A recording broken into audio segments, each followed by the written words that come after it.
अंतर्राष्ट्रीय स्तर के स्पिनर गेंदबाज अपने घर पर खेलते हुए नजर आ रहे हैं। उनके सामने आप न केवल बल्लेबाजी कर रहे हैं, लेकिन परिस्थिति अनुसार समझदार आप बल्लेबाजी करते हुए बिल्कुल भी अपना विकेट नहीं दे रहे हैं सामने वाली टीम को, और कोशिश पूरी कर रहे हैं कि अपनी टीम को बचाए, ज्यादा से ज्यादा स्कोर तक पहुंचाए। क्योंकि एक समय आपको ऐसा भी बता देता जहां पर नीतीश रेड्डी लगभग 97 रनों पर चल रहे थे, 3 रन दूर थे अपने शतक से, और 3 रन दूर रहते हुए शतक से जब जसप्रीत बुमराह आ गए थे दूसरे छोर पर बल्लेबाजी करने के लिए, तो नीतीश कुमार रेड्डी उस ओवर में स्ट्राइक पर थे 97 रनों पर, केवल 3 रन दूर अपने शतक से, और बल्लेबाज उस ओवर में लगातार गेंदों को बाउंड्री तक खेल रहे थे, लेकिन उसके बावजूद भी सिंगल नहीं ले रहे थे। सिंगल इसलिए नहीं लिया जा रहा था क्योंकि अगर सिंगल ले जाते तो अपना निजी स्कोर तो 98 पर पहुंचा देते या 99 पर पहुंचा देते 2-3 सिंगल लेकर, लेकिन उस चक्कर में बुमराह स्ट्राइक पर आ जाते और फिर बुमराह कहीं ना कहीं खतरे में होते, और विकेट अगर उस छोर पर गिर जाता तो भारतीय टीम को ज्यादा नुकसान होता। और इसी के चलते भले ही 97 रनों पर थे, शतक के इतना नजदीक थे, लेकिन फिर भी अगर देखा जाए समझदारी दिखाते हुए, जिम्मेदारी लेते हुए नीतीश कुमार रेड्डी सिंगल नहीं दौड़ रहे थे, और पूरी तरीके से इंतजार तब तक का किया जब तक उन्हें आवश्यकता ना हो सिंगल लेने की, और उसी समय पर फिर उनका शतक भी पूरा हुआ जब मोहम्मद सिराज ने उनका साथ दिया। लेकिन अब 358 पर 9 जब भारतीय टीम का स्कोर है, अब आने वाली पारी में जब भारतीय टीम बल्लेबाजी करने के लिए आएगी, आवश्यकता है कि नीतीश कुमार रेड्डी के काबिलियत का बेहतर इस्तेमाल किया जाए। इस बल्लेबाज ने अपनी काबिलियत का सदर को अंदर लाने का वो तो सही साबित हुआ है, लेकिन बल्लेबाजी क्रम में अगर देखा जाए तो टॉप 3 में जो तीसरे नंबर पर खेला करते थे युवा बल्लेबाज शुभमन गिल, तो आपको कहीं ना कहीं अगर आप एक ऐसे बल्लेबाज को तैयार कर रहे थे शुभमन गिल को युवा बल्लेबाज के रूप में, तो आपको एक और युवा बल्लेबाज है टीम में जो आगे आने वाले से 6ठे नंबर पर कहीं उतारा जाए। आकाशदीप को मध्य क्रम में भेजा गया। आकाशदीप की जगह पर शायद वॉशिंगटन सुंदर आ सकते थे नाइट वॉचमैन के रूप में, क्योंकि एक बेहतर विकल्प भी दे जाते बल्लेबाजी का मध्य क्रम में, और साथ ही में आकाशदीप का विकेट भी अंत में जाकर बचा रहता, जो कि अब फिलहाल नीतीश रेड्डी का साथ दे सकते थे। लेकिन इस तरीके से निर्णय नहीं लिए गए हैं। लगातार दबाव में कप्तान और कोच दोनों बने हुए हैं। कप्तान रोहित शर्मा ने 4 टेस्ट मुकाबले हारे हैं, 1 ड्रॉ होते हुए देखा है। वहीं पर गौतम गंभीर ने अपने कार्यकाल में बांग्लादेश के साथ 2 टेस्ट मैच जीते, लेकिन फिर न्यूजीलैंड के साथ 3 हारे, ऑस्ट्रेलिया के साथ 1 जीता है, 1 हारा है। तो कुल मिलाकर गौतम गंभीर का अगर रिकॉर्ड देखा जाए बतौर कोच, तो उन्होंने 3 मुकाबले जीते हैं, 4 हारे हैं, और इसी के चलते लगातार दबाव चल रहा है टीम मैनेजमेंट पर भी। लेकिन अलग अलग समय पर गलत निर्णय लेने के बावजूद भी एक सही निर्णय जरूर लिया है भारतीय टीम ने इस पूरे श्रृंखला के लिए, और उसके लिए अगर देखा जाए तो टीम मैनेजमेंट की तारीफ भी करना आवश्यक है। कोच गौतम गंभीर और साथ ही में चयनकर्ता अजीत अगरकर की भी तारीफ करना आवश्यक है कि उन्होंने नीतीश कुमार रेड्डी को यहाँ पर जगह दी है, नीतीश कुमार रेड्डी को चांस दिया है। क्योंकि आप देखेंगे तो नीतीश कुमार रेड्डी पिछले साल तक बिल्कुल भी भारतीय क्रिकेट के आसपास नजर नहीं आ रहे थे। इसी साल रेड्डी ने आईपीएल में बल्लेबाजी करते हुए 300 रन बनाए। उसके बाद उन्होंने अगर देखा जाए भारतीय टीम के लिए डेब्यू करते हुए टी20 श्रृंखला में 1 अर्धशतक लगाया, 3 विकेट अपनी गेंदबाजी से लिए, और इसके बलबूते पर ही भारतीय टीम के चयनकर्ताओं ने और टीम मैनेजमेंट ने, और कहीं ना कहीं इनका टैलेंट पहचानते हुए, इनकी काबिलियत अगर देखा जाए पहचानते हुए, इनका डेब्यू जो है पूरी तरीके से फास्ट ट्रैक कर दिया। यहाँ पर नीतीश कुमार रेड्डी को डेब्यू मिला है ऋतुराज गायकवाड़ से आगे, अभिमन्यु ईश्वरन से आगे। अभिमन्यु ईश्वरन ऐसे खिलाड़ी जो कि रणजी में 7000 से ज्यादा रन बना चुके हैं। ऋतुराज गायकवाड़ लगातार टेस्ट क्रिकेट में और दुलीप ट्रॉफी में अच्छा करते नजर आए थे। सरफराज खान जो कि टीम के साथ है, लेकिन उन्हें भी मौका नहीं दिया गया क्योंकि नीतीश कुमार रेड्डी के पास गेंदबाजी की काबिलियत है। ये बाकी खिलाड़ी अगर देखा जाए भले ही बल्लेबाज के बतौर बल्लेबाज काफी बड़े, रेड्डी ने भी पहले मुकाबले से ही पर्थ के मैदान पर जो पहली पारी खेली उसमें हाई स्कोर दर्ज करते हुए पहले मुकाबले से ही ये दिखाना शुरू कर दिया कि उन्हें जो जगह मिली है वो पूरी तरीके से उसका फायदा उठाने वाले हैं। और अब ऐसा नजर आता है मानो कि नीतीश कुमार रेड्डी के इस प्रदर्शन के बाद उन्हें टॉप 5 में भी केवल एक बतौर बल्लेबाज की तरह भी आने वाले समय में देखा जा सकता है। इनकी गेंदबाजी भी अच्छी है, गेंदबाजी में सुधार भी आने वाले समय में और होगा।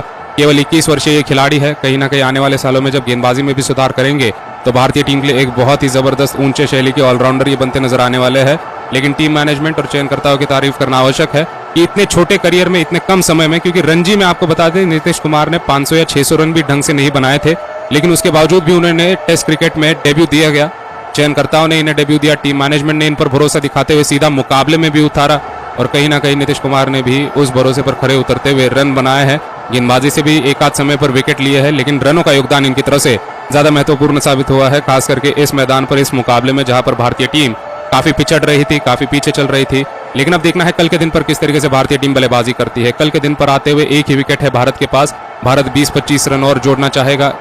ऑस्ट्रेलिया टीम को 100 रनों से कम की लीड देना चाहेगा, और फिर उसके बाद गेंदबाजों की कोशिश होगी कि 150 रनों के अंदर अंदर ऑस्ट्रेलियन टीम बल्लेबाजी में सुधार करना चाहेंगे। जिस तरीके से आपको बता दें कि इस पूरे श्रृंखला में रोहित शर्मा ने बल्लेबाजी करते हुए केवल 22 रन बनाए हैं। अभी तक अगर देखा जाए 3 से 4 पारियां रोहित शर्मा बल्लेबाजी करते हुए खेल चुके हैं, लेकिन केवल 22 रनों का योगदान, ये बहुत ही कम योगदान है रोहित शर्मा जैसे बल्लेबाज की तरफ से। आप उनकी तुलना में अगर देखेंगे तो यहाँ पर जसप्रीत बुमराह लगभग 20 रनों का योगदान दे चुके हैं अपने बल्ले से, और विकेटों के मामले में तो 25 विकेट निकाल चुके हैं। तो इस तरीके से जब 11वें नंबर के बल्लेबाज या फिर आकाशदीप ने भी 33 रन बनाए थे, आपको याद होगा पिछले मुकाबले में निचले क्रम पर आकर, तो इस तरीके से निचले क्रम के बल्लेबाज भी ज्यादा रन बना जा रहे हैं, और रोहित शर्मा जिनसे ज्यादा उम्मीदें हैं, बड़ी उम्मीदें हैं, उनकी तरफ से रन नहीं आ पा रहे हैं, और इसी के चलते भारतीय टीम पर भी दबाव बढ़ जाता है जब कप्तान इस तरीके से प्रदर्शन देते हैं। लेकिन कहीं ना कहीं अब आने वाले पारी में जब भारतीय टीम को 300 साढ़े 300 का टारगेट मिलेगा, उस समय पर आवश्यकता होगी कि भारतीय टीम के दिग्गज बल्लेबाज भी अपने हाथ उठाए, रनों का योगदान दे। तेज रनों की आवश्यकता हो सकती है क्योंकि पिच भी बिखर सकती है। भारतीय टीम को भी ये मुकाबला जीतना है